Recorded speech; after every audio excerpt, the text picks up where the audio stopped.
Nouvelles héroïnes.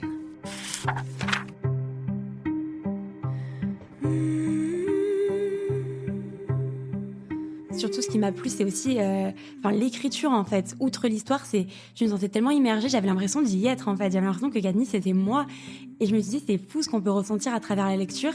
Et moi, je rêve de réussir à faire ça, en fait. Je rêve d'écrire et que quand les gens lisent ce que j'écris, ils ressentent ce que j'ai ressenti dans les Hunger Games. C'est le but absolu. Nouvelles héroïnes.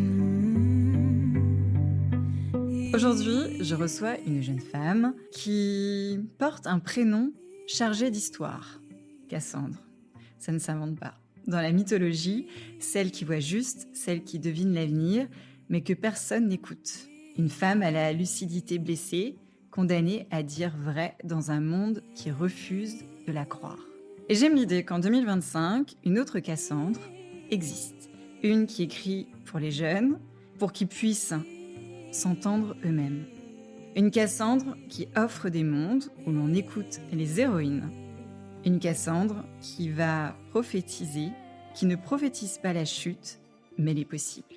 Cassandre Lambert, tu as 25 ans. Tu écris presque depuis toujours. Ouais. Comme on respire, comme on tient debout, tu écris pour la jeunesse, parce que tu sais que c'est là que tout se joue, et qu'à cet âge-là, une seule phrase, un modèle, peut changer et vous accompagner toute une vie. Bienvenue Cassandre dans le podcast Nouvelles héroïnes. Merci beaucoup pour l'invitation. Quel a été le déclic de prendre ton journal et d'écrire ? En fait, j'ai commencé tellement jeune que je me souviens même pas d'où c'est venu. C'était vraiment un journal comme...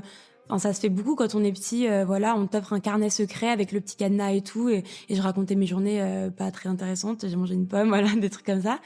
Et en fait, j'ai continué parce que ça m'apportait un certain réconfort. Et ça me permettait aussi des moments de vraie introspection et de vraie réflexion que je pouvais pas forcément avoir en temps normal avec d'autres personnes ou avec des amis. On n'a pas forcément ce genre de conversation. Et aussi, on n'ose pas. Et là, tous mes sujets de complexes, j'avais honte, en fait. C'était un truc, je pouvais pas en parler, c'était trop honteux. Et donc, dans mon journal, je pouvais tout dire. Je pense que c'est pour ça aussi que que j'étais autant sérieuse avec ça et que j'ai continué. Qu'est-ce que tu aurais voulu avoir à cette époque-là, plus que ton journal, pour te confier ? J'aurais voulu avoir peut-être un soutien de la part des adultes ou pouvoir discuter avec des adultes mais qui sont pas ma famille, un espace en fait où j'aurais pu me confier, dire ce que je ressens, ou peut-être c'est tout con, mais les cercles de lecture, les clubs lecture, ce genre de choses. Je pense que j'aurais adoré plus jeune intégrer ça et j'en avais pas forcément, j'ai pas eu l'occasion. Donc Tu savais peut-être pas que ça existait ? Ouais, aussi, c'est vrai. Et d'ailleurs, en parlant de lecture, quelles étaient tes lectures, enfant et ensuite ado ? Enfant, je lisais beaucoup de BD, donc Julien Nil, Lou. Enfin, ma génération, on a vraiment grandi avec ça. Il y a eu la génération Harry Potter, après la génération Lou. Enfin, vraiment, c'est une BD où l'héroïne grandit chaque tome après tome. Du coup, vraiment, je me suis identifiée à elle et j'ai grandi avec elle. Quelles sont ses caractéristiques de personnalité ? Elle est hyper rêveuse, elle est dans la mode, donc elle crée ses propres vêtements. La particularité, c'est elle se remet énormément en question, elle cherche du sens à la vie, ce qui l'amène un peu dans une crise d'ado hyper forte, où elle fait même une dépression à un moment dans un des tomes. Et ouais, la quête de sens, et c'est hyper présent dans Lou, vraiment. Mais je sais pas, ça me fascinait en tout cas. Et adolescente, tu lisais ça adolescente ou c'était plutôt J'ai enfant ? commencé à 10 ans et après j'ai suivi. Même maintenant, il y a des tomes qui sortent encore où Lou est à la fac. Lou continue de vivre, donc je continue à lire ça. Et j'avais aussi beaucoup Les Légendaires, qui est une BD aussi avec 5 héros voilà, qui doivent mener une quête, sauver le monde. Et après, au collège, je suis passée au roman Les Colombes du Roi Soleil, donc plutôt historique. Et ensuite, Hunger Games de Suzanne Collins, qui là m'a fait plonger dans le bain des dystopies. Et là où j'ai vraiment compris que la lecture, ça allait me suivre toute ma vie. C'est à partir de la lecture d'Hunger Games que tu t'as su. Ouais. C'est vraiment l'élément déclencheur. Ouais, vraiment. Parce que je commençais presque à lâcher la lecture, en fait, arrivé au collège, parce que c'est pas une activité cool, en fait, la lecture. C'est vraiment une activité, si tu lis, c'est que t'es sans amis ou que t'es un intello. Et en fait, j'ai commencé à me détacher de ça. Et quand j'étais allée au CDI, c'est une anecdote que je raconte souvent, mais je suis allée au CDI avec une amie parce qu'on était en hiver, il faisait froid et c'était le seul endroit où il y avait du chauffage dans le collège. Et du coup, j'avais vu Hunger Games sur un présentoir et j'avais bugué sur la couverture. Et le prof documentaliste m'a dit, bah prends-le, tu le liras chez toi. Et j'ai dit, non mais moi je lis pas, ça sert à rien. Il m'a dit, bah prends-le, c'est pas grave, tu me le remets la semaine prochaine au pire. Donc je l'ai pris, je l'ai lu et là je me suis dit, ouais, c'est incroyable. Est-ce que tu peux me rappeler l'histoire d'Hunger Games? Eh ben, Hunger Games, c'est une histoire qui se déroule, c'est une dystopie, donc dans un futur à Paname où en fait, pour punir les individus d'une révolte qui a eu lieu des années avant, il y a des enfants, donc un tribut mâle et femelle, chaque année, qui sont envoyés dans une arène pour s'entretuer. Et le gagnant a le droit de vivre au Capitole. Voilà, enfin, non, il vit pas au Capitole. Enfin, le gagnant devient riche et voilà quoi. Et en fait, c'est pour expier, punir la population. Donc, c'est des jeunes entre 10 et 18 ans qui sont tirés au sort chaque année. Et donc, on va suivre Katniss. Sa petite sœur est tirée au sort, mais elle prend sa place. Elle est volontaire. Et du coup, après, elle va affronter la reine et les horreurs de la reine, quoi. Et donc, c'est cette lecture et en fait la découverte de cette héroïne qui t'a poussé ensuite, après, à écrire des histoires d'héroïnes? Ouais, c'est carrément ça. Et aussi, surtout, ce qui m'a plu, c'est aussi l'écriture, en fait. Outre l'histoire, je me sentais tellement immergée, j'avais l'impression d'y être, en fait. J'avais l'impression que Katniss, c'était moi. Et je me suis dit, c'est fou ce qu'on peut ressentir à travers la lecture. Et moi, je rêve de réussir à faire ça, en fait. Je rêve d'écrire et que quand les gens lisent ce que j'écrive, ils ressentent ce que j'ai ressenti dans les Hunger Games. C'est le but absolu. Et à ce moment-là, donc collège, il y a un peu l'orientation qui se met en place. Ouais. Et là, tu te dis, tu vas vers une fac de lettres. Je sais pas du tout, à ce moment-là, il y a déjà Parcoursup? Oui, il y a Parcoursup, ouais. Bah, en fait, non, moi, je voulais être écrivaine. En Tu le fait, à savais? partir du moment où Ah, j'ai lu Hunger Games, tu voulais être écrivaine. je voulais être Donc écrivaine. fac de lettres ou Donc non, j'ai quand même fait du droit. Et en fait, je suis allée Pourquoi? au conseil d'orientation et je lui ai dit: «Je veux être écrivaine». Et il m'a dit: «Ah d'accord, bon bah du coup, on va regarder pour, les études pour être éditrice». Et je dis: «Non, non, je vais pas être éditrice, je vais être écrivaine». Il me dit: «Bah bon, bah du coup journalisme». Je fais: «Non, non, pas journalisme». Et en fait, il arrêtait pas de me donner des tafs qui gravitaient autour de l'écriture, mais c'était pas être écrivain. Et ça me rendait folle. Et après, bah oui, vient le moment où on se dit: «J'aurais pu faire, aller en lettres». Mais en fait, lettres, j'ai compris aussi que, bah oui, j'allais quand même baigner dans cet univers, mais on n'allait pas m'apprendre à écrire. Le cursus, il t'apprend pas l'écriture créative. En France, il y a qu'un seul master qui est à Paris, récemment, qui a ouvert pour l'écriture créative. Et sinon, il y en a pas, en fait. C'est que des ateliers privés, en fait, Ouais, qui t'apprennent à écrire. c'est ça. Et du coup, le droit, je me suis dit: «Bon, bah, ça mène à tout». J'avais toutes mes copines qui allaient là-bas, il y avait un truc aussi un peu prestigieux dans le droit. Et je sais que mon père, il est très attaché aux études, aux diplômes, tout ça. Et donc le droit, c'était un truc, voilà, je savais que mes parents allaient être contents, que c'était un truc un peu prestigieux et que apparemment ça menait à tout, donc pourquoi pas, quoi. Et à ce moment-là, t'es comment dans ta tête? T'as quitté un peu ce mal-être maintenant que tu sais que tu veux devenir écrivaine? T'as plus confiance en toi? En fait, l'indépendance, ça a été assez compliqué de quitter ma famille et prendre un appartement crous toute seule, tout ça. Mais j'ai adoré, en fait, découvrir l'indépendance, pouvoir aller où je veux. En plus, j'ai eu une voiture très vite parce que comme j'habitais à la campagne, il fallait la voiture. Donc je pouvais me déplacer. Et ouais, du coup, là, ça allait mieux. Puis après, la puberté passe et quand même, j'ai pris confiance en moi aussi et ça allait de mieux en mieux. Et le fait que, après, bah, très vite, en fait, le roman qui a été publié, mon premier, je l'ai écrit au lycée. Donc, je l'ai écrit au lycée, j'arrive en première année de fac, bam, publication. Donc, ça m'a donné aussi confiance en moi et confiance en ce que j'avais produit et confiance en l'avenir.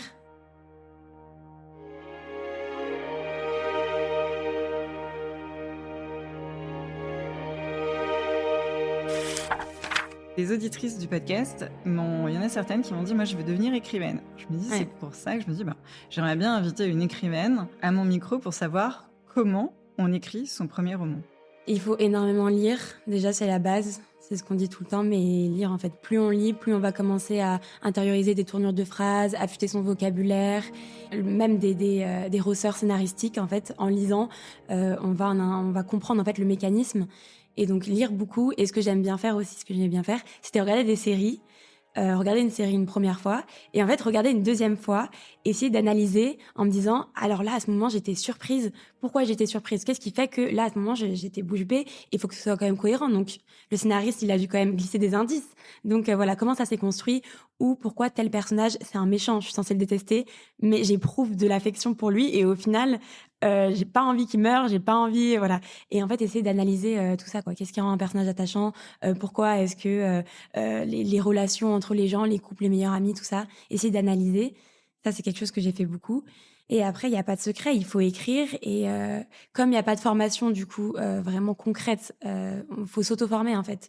Il y a beaucoup de vidéos YouTube, voilà, avec des conseils d'écriture, tout ça, ou des formations, mais des formations privées, comme tu disais tout à l'heure.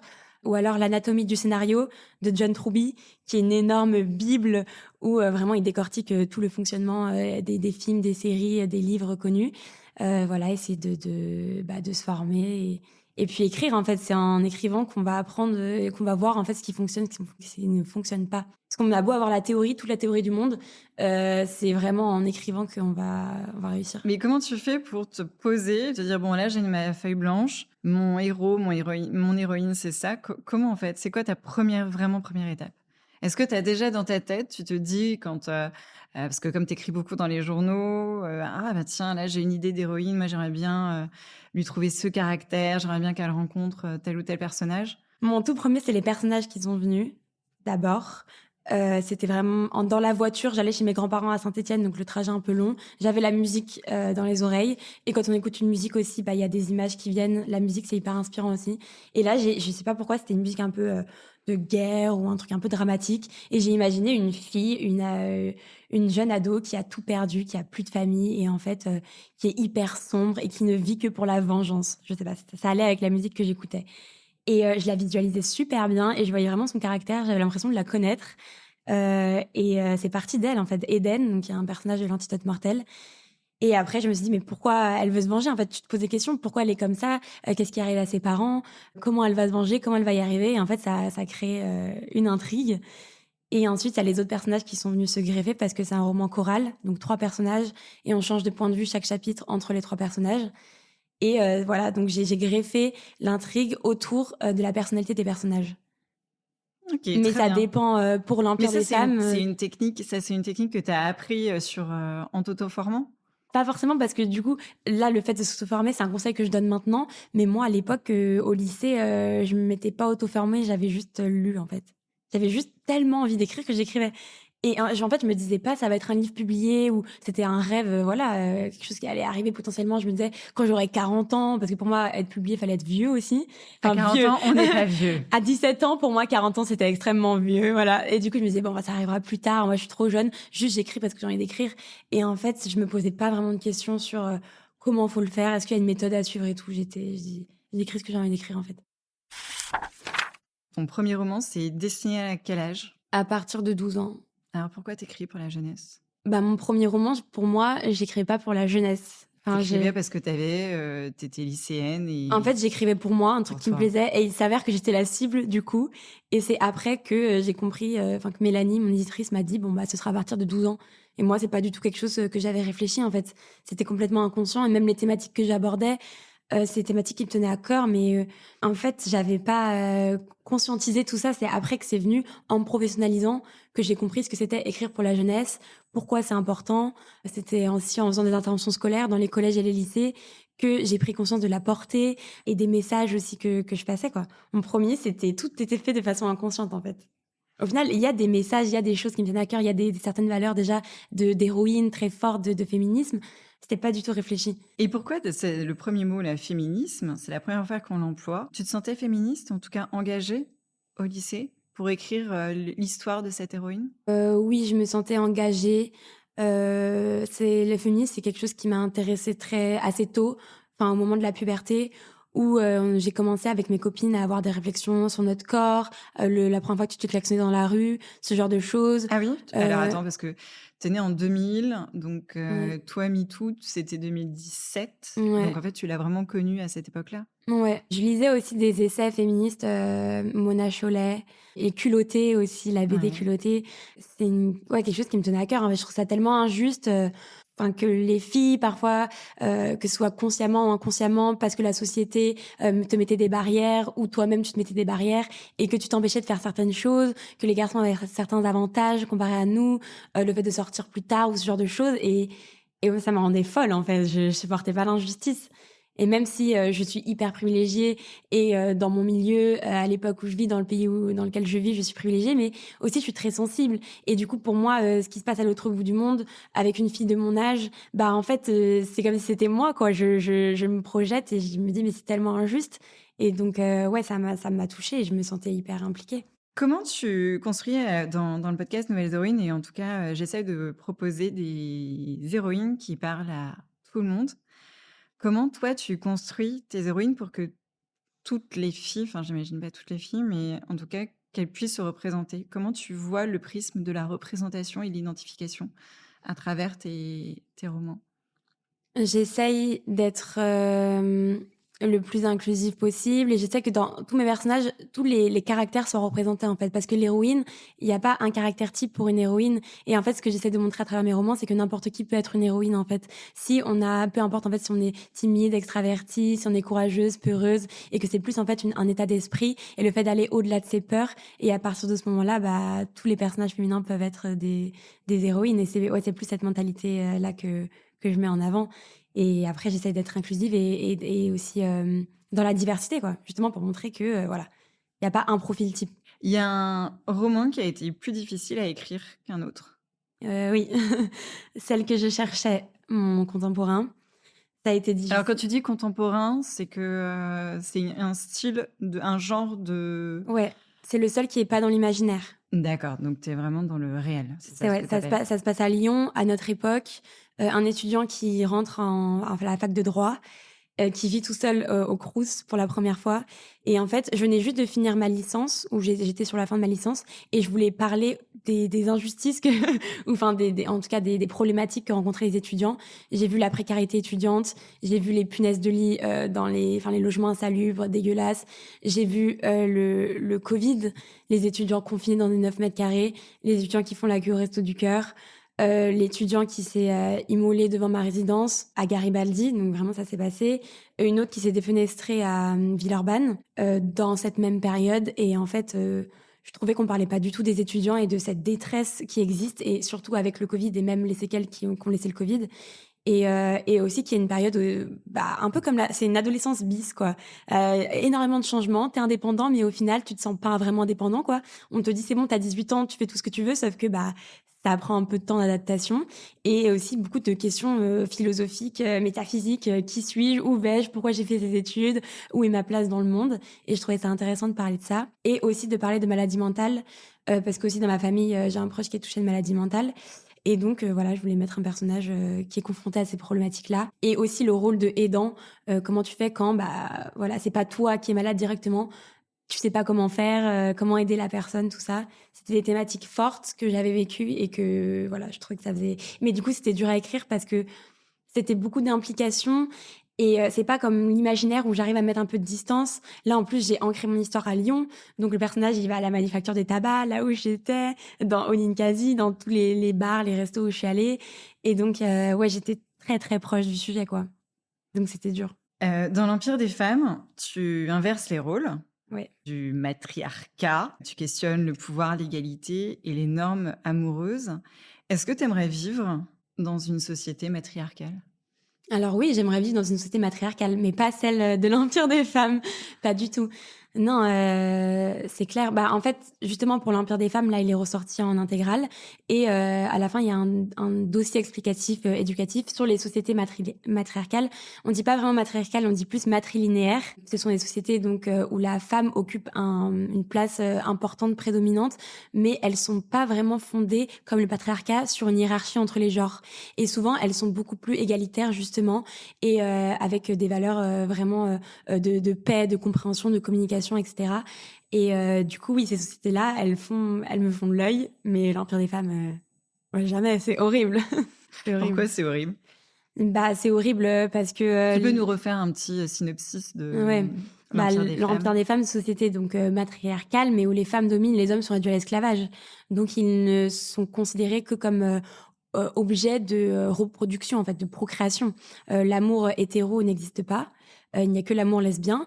Et les hommes, voilà, ils ne servent qu'à bêcher la terre ou faire les travaux dont les femmes ne veulent pas. Parce que en fait, j'ouvre le roman avec le mythe du péché originel, mais inversé. Donc, c'est l'homme qui a croqué le fruit défendu.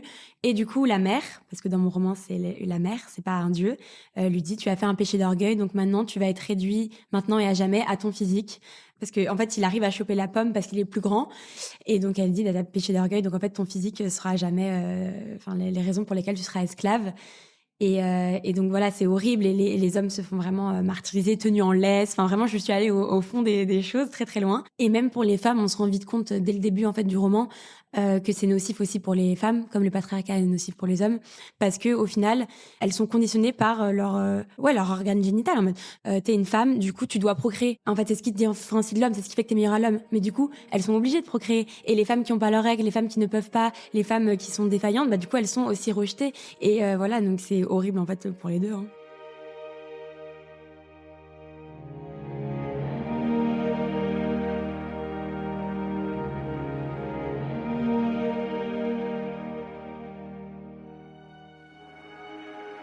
Pourquoi avoir fait koh Tu passes un casting pour faire koh Ouais, on passe un casting très long.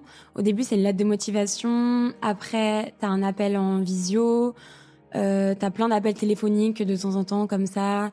Après, tu montes à Paris devant donc un jury où il y a donc Julien Magne, Corinne Vaillant, enfin plein de gens de la production de ALP.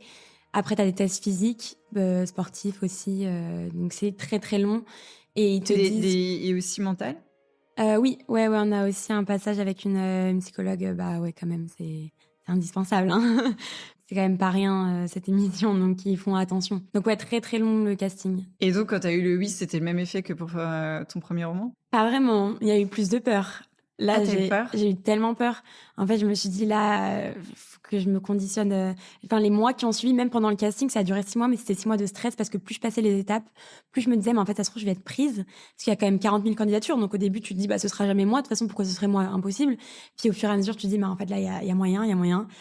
Et après, quand t'es pris, là, j'ai eu peur, en fait. Je me suis dit, oh, je vais tellement souffrir. Et si j'ai envie d'abandonner? Et si je suis nulle? Si je donne une mauvaise image? Parce que c'est bête, mais aussi, je me suis mis une pression monstre parce que je me doutais que j'allais être la plus jeune. Et en fait, souvent, à chaque saison, on est un peu des profils types, quoi. C'est vrai, ils font leur casting et il y a le coach sportif, le daron ancien militaire, la daronne, la meuf qui a un hyper gros caractère. Enfin, tu vois, c'est ça. Et moi, il y a une jeune, la jeune un peu naïve, un peu bébête et tout. Et quand je suis arrivée sur l'île, tu vois, j'ai jaugé les autres et je me suis dit, bah, qui est qui, un peu pour voir les profils. Puis après, des fois, je me suis dit, lui, il est comme ça. Et en fait, je me rends compte que pas du tout. Mais donc, en arrivant, j'ai vite vu que j'étais la plus jeune. Et je me suis mis une pression et j'avais peur, en fait, de passer pour la jeune nulle, la jeune pain beige, que en mode, à la télé, on dise, ah bah voilà, de toute façon, cette meuf, c'est la jeune qui sait rien faire, qui bronze. Et j'avais tellement peur de renvoyer cette image, je me suis dit, je veux pas. C'est comme si je me mettais le poids, mais toute seule, hein, comme une grande, de montrer une bonne image des jeunes femmes, que voilà, cette tâche m'incombait, qu'il fallait vraiment que je sois impeccable, sinon, enfin voilà. Surtout que quand tu tournes, tu sais pas du tout quelles sont les images qui vont être choisies par la production. Oui, aussi, mais dans ma tête, c'était réussir les épreuves, être hyper investie, hyper impliquée, jamais me poser comme ça. On pouvait pas dire que j'étais la meuf jeune qui bronzait et tout. Donc t'as joué un rôle. Bah, je me suis surinvestie, quoi. Le plus dur, c'était la fin, sans aucun doute. Le fait de se sentir faible, de se sentir mal, de tous les problèmes aussi de santé. Enfin, j'ai eu une double otite, je me suis coupé le doigt à la machette. L'état physique et mental, parce que ton cerveau, il tourne au ralenti. Vraiment, t'arrives plus à réfléchir. Je me sentais vraiment diminuée. Et c'était une sensation dure. Et ce que j'ai appris, enfin, ce dont je suis le plus fière, c'est le fait que j'ai été bienveillante envers moi-même. Parce que dans la vie, je suis hyper intransigeante et hyper négative. Quand je rate un truc, j'ai tendance à me dire, bah, t'es trop nulle, t'es une merde, voilà, t'as raté ça, t'es une merde. Et là, à koh j'étais tellement mal et tellement seule parce que j'avais pas ma maman, mes amis, mes frères et sœurs pour me rassurer, me dire, mais non, t'inquiète, t'es pas une merde. Et que du coup, en plus, je voulais pas me plaindre parce que je voulais pas être la meuf qui se plaignait. Donc, je me plaignais jamais, je parlais à personne, mais du coup, il me restait plus que moi. Donc, je devais être bienveillante envers moi-même. Et en fait, j'ai commencé à m'encourager, à me dire, bah là, j'ai raté une épreuve, mais en fait, c'est pas grave, regarde, c'est déjà hyper bien. T'as vu comment t'es fatiguée? J'arrivais plus à tenir sur mes jambes et en fait, j'étais gentille envers moi-même. Et juste, dans ma vie, ça n'était jamais arrivé, tu vois? Donc il y Et a eu un avant-après koh et ouais. aujourd'hui, du coup, ça veut dire que tu as changé? Bah, les mauvaises habitudes reviennent vite après. Quand on sort de koh on a comme les nouvelles résolutions du nouvel an, genre, je vais faire ça, plus jamais je gaspillerai une pâte dans mon assiette, plus jamais, non, non, non. Et après, bon, quelques mois plus tard, les mauvaises habitudes reviennent. Mais oui, j'ai quand même gardé ce truc, d'être moins, intransigeante, ça c'est sûr, ouais. Et si c'était à refaire, tu le referais? Si tu es appelée pour faire le koh des de luxe ou je Ouais. sais pas, je crois qu'ils refont, non, Ouais. des chefs Oui, ou ouais, souvent ils font des all-stars. Bah, quand je suis sortie, j'ai dit: «Plus jamais, plus jamais» et on dit tous: «Plus jamais». Puis après 6 mois, après 1 an, j'ai bien mis 1 an à me remettre complètement. 6 mois physiquement et 1 an mentalement. Mais maintenant je me dis: «Pourquoi pas, quoi?» ah ouais? Ouais. Pourquoi pas? Parce qu'aussi j'ai eu un parcours quand même atypique. Le fait que j'ai le record de boules noires, historique, donc j'ai chopé toutes les boules noires, donc il y a plein d'épreuves que j'ai pas pu C'est faire. pour ça le chat noir sur les réseaux? Ouais, c'est ça. Donc ouais, j'ai ce sentiment aussi un peu d'inachevé quelque part. Et en fait, c'est une aventure de fou parce que même si c'est dur, on ressent des émotions positives aussi, une grande joie quand on gagne et aussi les liens que tu crées avec les gens, c'est des liens à vie et tu retrouves pas ça ailleurs en fait. Ah, tu Jamais. gardé des Ouais. amis de koh?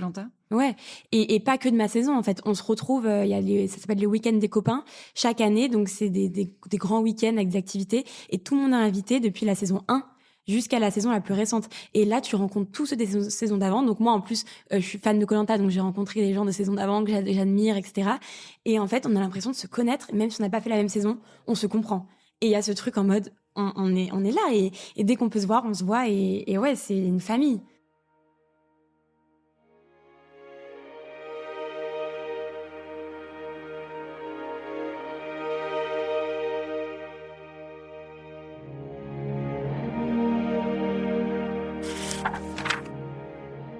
Est-ce que tu peux me parler de ton roman La Talente? Oui, bah, c'est mon dernier, donc mon plus récent.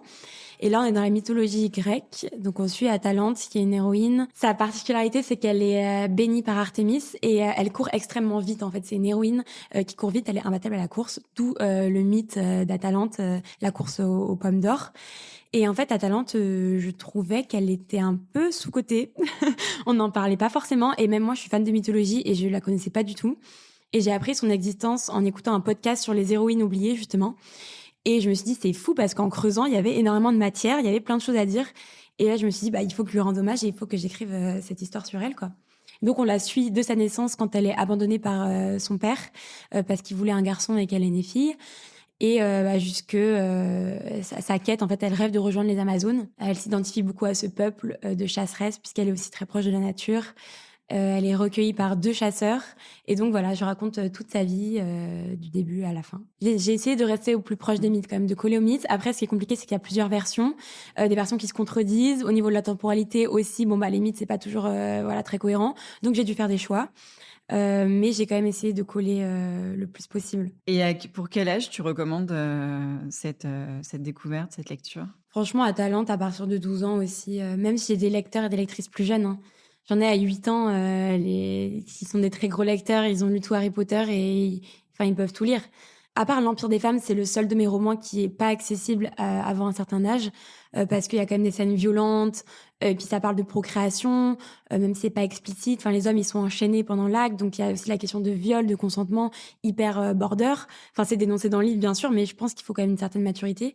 Mais pour Atalante, ouais, il y a pas de souci. Et quelles sont tes héroïnes à toi aujourd'hui?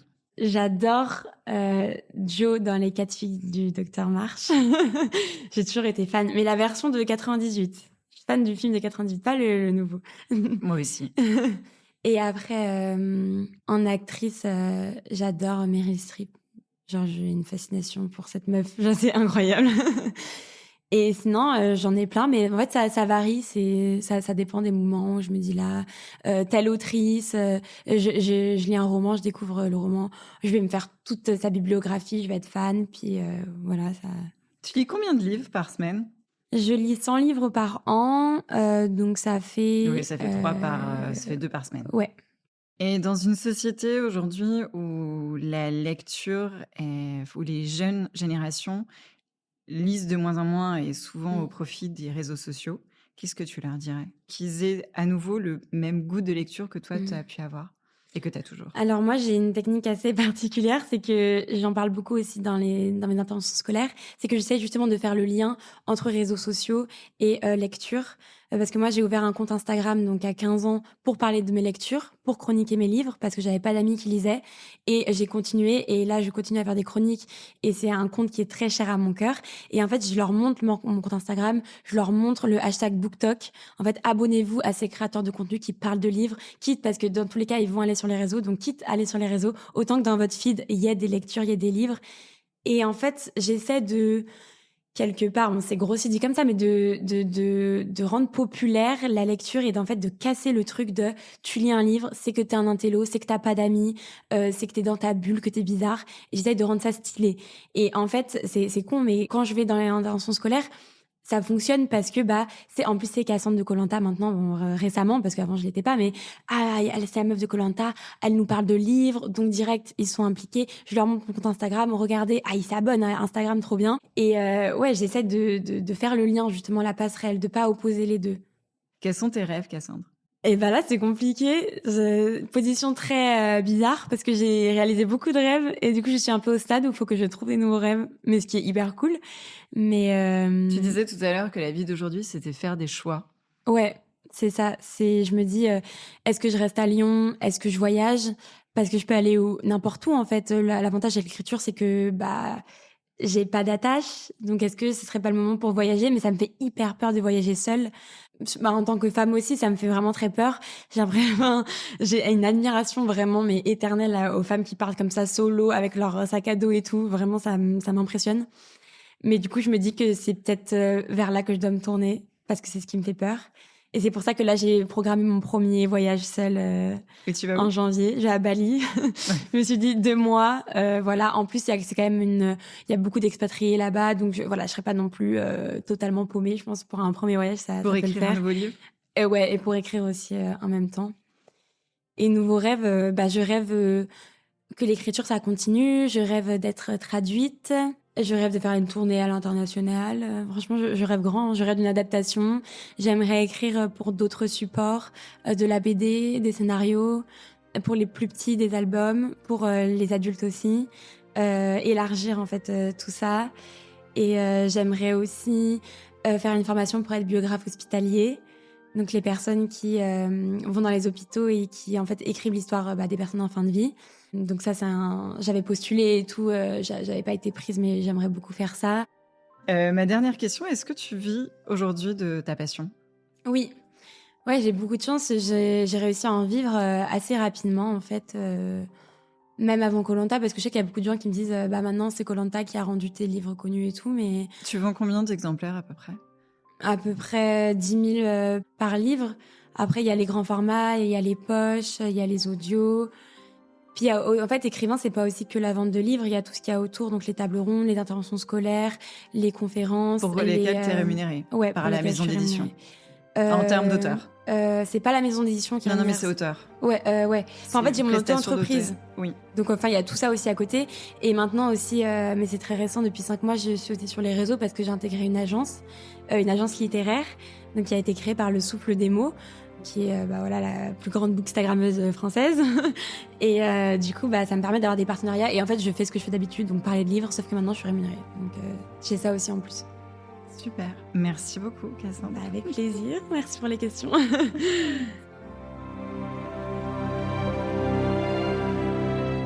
Nouvelles héroïnes. Nouvelles héroïnes. Nouvelles héroïnes. Nouvelles héroïnes. Nouvelles héroïnes.